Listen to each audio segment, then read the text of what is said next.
Hello friends, ನಮಸ್ಕಾರ. ಹೇಗಿದ್ದೀರಿ? ಎಲ್ಲರೂ ಚೆನ್ನಾಗಿದ್ದಾರೆ ಅಂತ ಅಂದ್ಕೊಳ್ತೀನಿ. ಇವತ್ತಿನ ವಿಷಯ ಏನಪ್ಪ ಅಂತಂತಂದರೆ, ನಾವು ನಮ್ಮ ಯಾವುದೇ ಜಮೀನಿದಾಯಿತು ಹೊಲದ್ದು ಡಾಕ್ಯುಮೆಂಟ್ಸ್ ಅಂತಂತಂದರೆ ಹಳೆ ಡಾಕ್ಯುಮೆಂಟ್ಸನ್ನು ನಾವು ಯಾವ ಥರ ಓಪನ್ ಮಾಡೋದು ಅಂತಂತೇಳಿ ನಿಮಗೆ ತಿಳಿಸ್ಕೊಡ್ತೀನಿ. ಏನಪ್ಪ ಅಂತಂದರೆ ಗೂಗಲಿಗೆ ಬಂದು ಇಲ್ಲಿ RTC ಆನ್ಲೈನ್ ಕರ್ನಾಟಕ ಅಂತಿದೆ ನೋಡಿ, ಅದಕ್ಕೆ ಒಂದು ಟೈಪ್ ಮಾಡ್ತೀವಿ. ಅದಾದ ನಂತರ ಫಸ್ಟಿಗೆ ಓಪನ್ ಆಗ್ತದೆ ನೋಡಿ, ವ್ಯೂ RTC ಪಾನಿ ಭೂಮಿ ಲ್ಯಾಂಡ್ ರೆಕಾರ್ಡ್ಸ್ ಕರ್ನಾಟಕ ಸರ್ಕಾರ ಅಂತಿದೆಯಲ್ಲ, ಇದಕ್ಕೆ ಕ್ಲಿಕ್ ಮಾಡ್ಕೊಳ್ಳಿ. ಇದಕ್ಕೆ ಕ್ಲಿಕ್ ಮಾಡ್ಕೊಂಡ್ಮೇಲೆ ಈಗ ನೋಡಿ ಇಲ್ಲಿ current year, old year, MR, mutation status, ಖಾತಾ ಎಕ್ಸಿಟ್ ಮತ್ತು ಸರ್ವೆ ಡಾಕ್ಯುಮೆಂಟ್ಸ್ ಅಂತ ಇದೆ ನೋಡಿ. ಇಲ್ಲಿ ಈ ಸರ್ವೆ ಡಾಕ್ಯುಮೆಂಟ್ ಮೇಲೆ ಕ್ಲಿಕ್ ಮಾಡ್ಕೊಳ್ಳಿ. ಸರ್ವೆ ಡಾಕ್ಯುಮೆಂಟ್ ಮೇಲೆ ಕ್ಲಿಕ್ ಮಾಡಿಕೊಂಡ್ರೆ ಒಂದು ವಿಂಡೋ ಓಪನ್ ಆಗ್ತದೆ ನಿಮಗೆ. ಈಗ ಈ ಥರ ನಾಗರಿಕರಿಗಾಗಿ ಸರ್ವೆ ದಾಖಲಾತಿಗಳು ಅಂತ ಬರ್ತದೆ ನೋಡಿ. ಇಲ್ಲಿ ಮೋಜಿನಿ ಅವ್ರದ್ದು ಇದು ಅಪ್ಲಿಕೇಶನ್ನು. ಇಲ್ಲಿ ಬಂದುಬಿಟ್ಟು ನೀವು ಲಾಗಿನ್ ಆಗಬೇಕಾಗ್ತದೆ. ಒಂದು ನಿಮಿಷ. ಈಗ ಇಲ್ಲಿ ಮೊಬೈಲ್ ನಂಬರ್ ಹಾಕಿ ಮತ್ತು ಇಲ್ಲಿ ಕ್ಯಾಪ್ಚಾ ಹಾಕಿ. ಕ್ಯಾಪ್ಚಾ ಅಲ್ಲಿ ಕೆಳಗಿದೆ ಇದೆ ನೋಡಿ, ಅದೇ ಥರನೇ ಹಾಕಿದ್ರೆ ಆಯಿತು. ಒಂದು ಸೆಕೆಂಡು.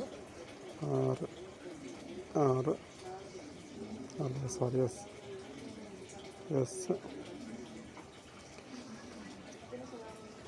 ಈ ಥರ ಸ್ವಲ್ಪ ಲಾಗಿನ್ ಆಗೋದೆಲ್ಲ ಸ್ವಲ್ಪ ಲೇಟ್ ಆಗ್ತದೆ, ಏನು ಮಾಡಲಿಕ್ಕಾಗಲ್ಲ.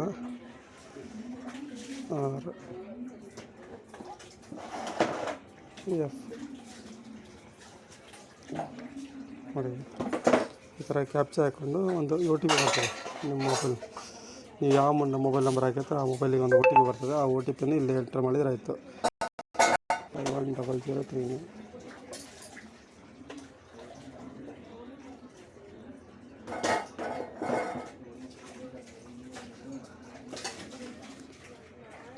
ಈ ಥರ ವಿಂಡೋ ಓಪನ್ ಆಗ್ತದೆ.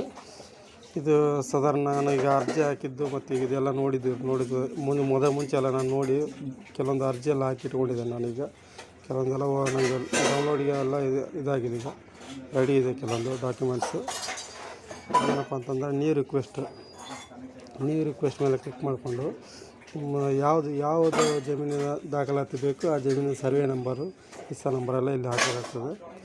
ಈಗ ನೋಡಿ, ನಾನು ಬಾಗಲಕೋಟೆ ಅಂತ ಹಾಕ್ತೀನಿ. ಬಾಗಲಕೋಟೆ ನೋಡಿ, ತಾಲೂಕು, ಹೋಬಳಿ, ವಿಲೇಜ್, ನಿಮಗೆ ಯಾವುದು ವಿಲೇಜ್ ಇದೆ ನೋಡಿ ಆ ವಿಲೇಜನ್ನು ಇಲ್ಲಿ ಎಂಟ್ರಿ ಮಾಡ್ಕೋಬೇಕಾಗ್ತದೆ. ಅದಾದ ನಂತರ ಸರ್ವೆ ನಂಬರು ಈಗ ಹಾಕಿ ಹಿಸ್ಸಾ ಇಲ್ಲಿ ಎಂಟ್ರಿ ಮಾಡಬೇಕಾಗ್ತದೆ. ಅದಾದ ನಂತರ ಸರ್ಚ್ಗೆ ಹೋದ ನಂತರ ನಿಮ್ಮದು ನೋಡಿ ಎಲ್ಲ ಹಳೆಯ ಡಾಕ್ಯುಮೆಂಟ್ ಇಲ್ಲಿ ನೋಡಿ. ಇಲ್ಲಿ ಖಾಲಿ ಇದು 100 ಕೊಡಿದ್ದೀನಿ. 100 ಕೊಟ್ಟರೆ ನಿಮ್ಮ ಸರ್ವೆ ನಂಬರಿನಲ್ಲಿರುವ ಎಲ್ಲ ಹಳೆಯ ದಾಖಲಾತಿಗಳು ಇಲ್ಲಿ ಶೋ ಆಗ್ತದೆ.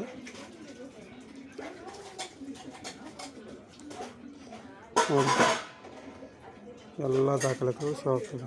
ಇದನ್ನು ಓಪನ್ ಮಾಡೋದು ಹೇಗಪ್ಪ ಅಂತಂತಂದರೆ ನೋಡಿ,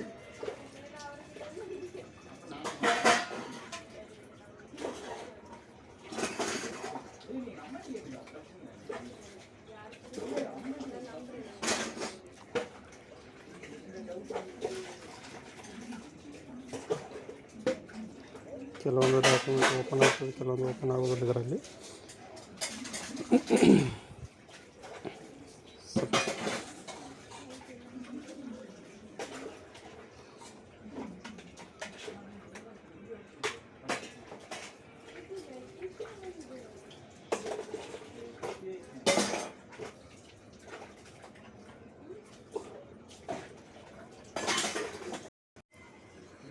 ನೋಡಿ, ನಮ್ಮ ಹಳೆಯ ಸರ್ವೆ ದಾಖಲಾತಿಗಳು ಯಾವ ಥರ ಇದೆ ಅಂತೇಳಿ ಇಲ್ಲಿ ತೋರಿಸ್ತೀನಿ ನೋಡಿ. ಈ ಥರ ನೋಡಿ ಹೇಗಿದೆ.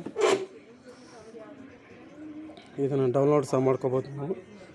ಡೌನ್ಲೋಡ್ ಹೇಗೆ ಮಾಡ್ಕೊಳ್ಳೋದಪ್ಪ ಅಂತಂತಂದರೆ ಇಲ್ಲಿ ನೋಡಿ, ಪೇ ಆ್ಯಂಡ್ ಪ್ರಿಂಟ್ ಇದರ ಮೇಲೆ ಕ್ಲಿಕ್ ಮಾಡಿದರೆ ನಿಮಗೆ ಈ ಥರ ಇದಕ್ಕೆ ತೊಗೊಂಡೋಗ್ತದೆ. ಇಲ್ಲಿ 15 ರೂಪಾಯಿ ಅಮೌಂಟನ್ನು ನೀವು ಪೇ ಮಾಡ್ಕೊಂಡು ಹೀಗೆ ನೆಕ್ಸ್ಟ್ ಮುಂದೆ ಈಗ ಪಾವತಿಸಂತ ಒಂದು ಆದರೆ ಆಯ್ತು. ನೆಕ್ಸ್ಟ್ ಇಲ್ಲಿ ಫೋನ್ಪೇ ಅಂತಿದೆ ನೋಡಿ, ಫೋನ್ಪೇ ಕ್ಲಿಕ್ ಮಾಡಿಕೊಂಡು UPI QR ಕೋಡ್ ಇದ್ರ ಮೇಲೆ ಪೇ ಮಾಡಿದರೆ ನಿಮಗೆ ಈ ದಾಖಲಾತಿ ನಿಮಗೆ ದೊರೆಯುತ್ತದೆ.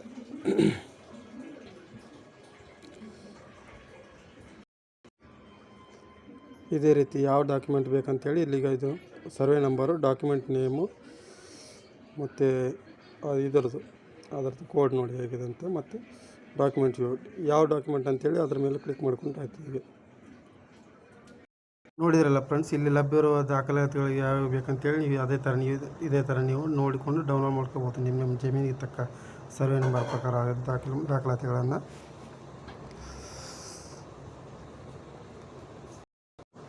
ಸೊ ನಿಮಗಿದು ಈ ವಿಡಿಯೋ ಇಷ್ಟ ಆಗಿದೆ ಅಂತ ಅಂದ್ಕೊಳ್ತೇನೆ. ನೆಕ್ಸ್ಟ್ ಮುಂದಿನ ವಿಡಿಯೋಗಳು ನಿಮ್ಮ ಥ್ಯಾಂಕ್ ಯು ಫ್ರೆಂಡ್ಸ್. ಈ ವಿಡಿಯೋ ವಾಚ್ ಮಾಡೋದಕ್ಕಾಗಿ ಧನ್ಯವಾದಗಳು.